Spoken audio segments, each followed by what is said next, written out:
खुशी चाहने वाले हर एक इंसान को ये कहानी जरूर सुननी चाहिए। पुराने समय की बात है। एक राज्य का राजा अपनी प्रजा का समाचार जानने के लिए हर रात भेष बदल कर नगर में घूमता था।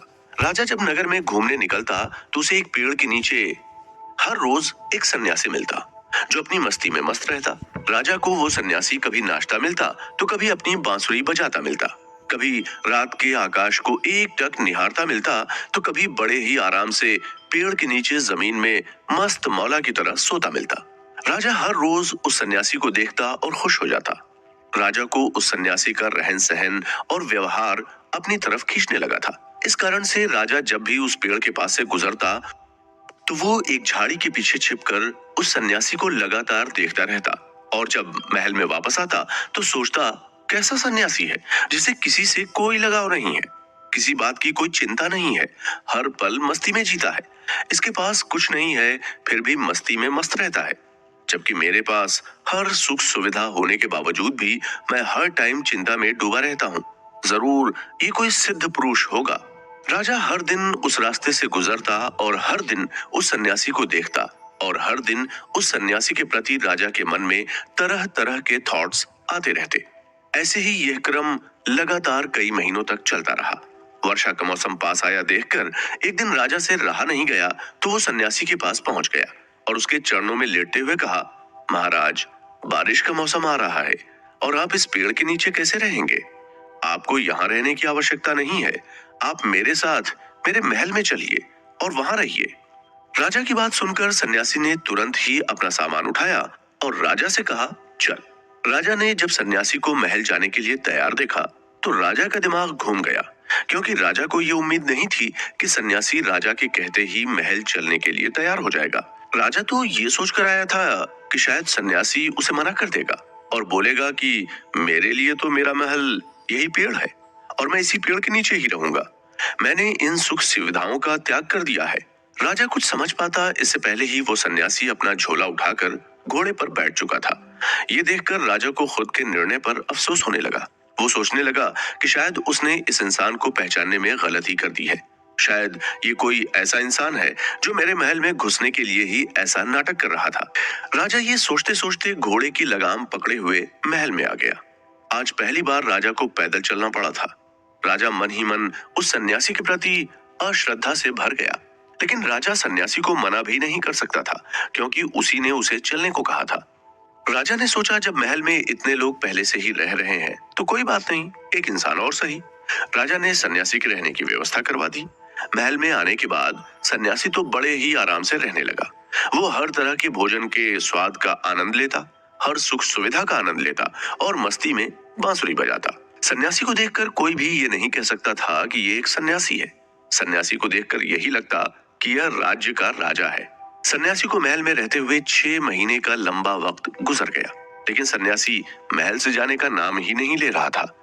राजा जब भी सन्यासी को देखता तो उसका गुस्सा 7वें आसमान पर चढ़ जाता, लेकिन वो कुछ कर नहीं पाता। राजा ने एक दिन सोचा, सन्यासी को महल में रहते हुए इतना समय हो गया है, फिर मुझ में और इस सन्यासी में फर्क क्या रह गया?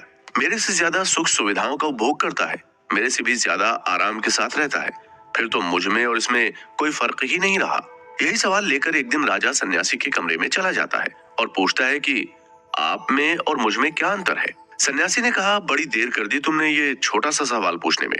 जिस दिन तुम मुझे लाए थे उसी दिन से ये सवाल तुम्हें परेशान किए हुए है, तो फिर तुम क्यों इतने दिन परेशान रहे? पहले ही दिन मैं तुम्हें इसका जवाब दे देता।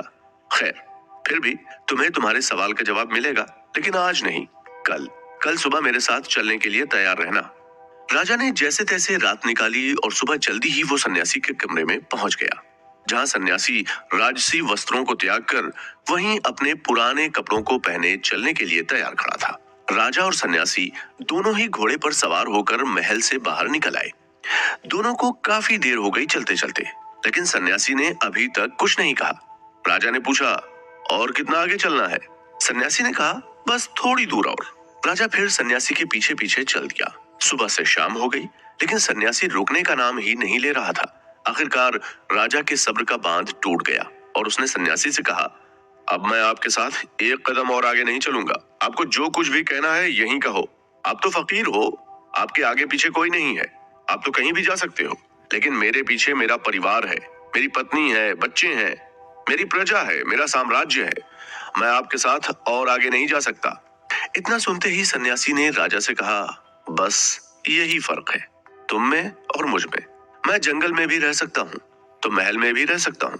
मैं जंगल में भी खुशी से रह सकता हूँ तो महल में भी खुशी खुशी रह सकता हूँ। मुझे ना तो जंगल छोड़ने का दुख होता है और ना ही महल छोड़ने का, जबकि तुम ऐसा नहीं कर सकते। तुम अपने महल को छोड़कर मेरे साथ नहीं चल सकते, जबकि मैं कहीं भी जा सकता हूँ। तुम्हारा हर चीज के साथ मोह जुड़ा हुआ है, जबकि मेरा किसी के साथ कोई मोह नहीं है। सन्यासी की बात सुनकर राजा को समझ आ गया था कि उसने 6 महीने का अमूल्य समय बेकार में ही गंवा दिया, जबकि उसके पास जीवन जीने की कला सिखाने वाला एक कलाकार था।